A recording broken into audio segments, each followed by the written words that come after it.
త్రేతాయుగము నాడు సీతాసతిని గూడి ఈశ్వరు ప్రతిష్ఠించే రామేశ్వరములోన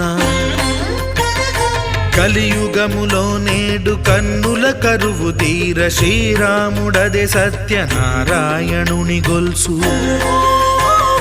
తాను రుద్రుడుగాక రుద్రు నర్చింపడు రుద్రో రుద్రమర్చయేత్ అన్నట్లు తను తాను తెలియక దైవము తెలియదనగా ఆది దేవుడు భద్రా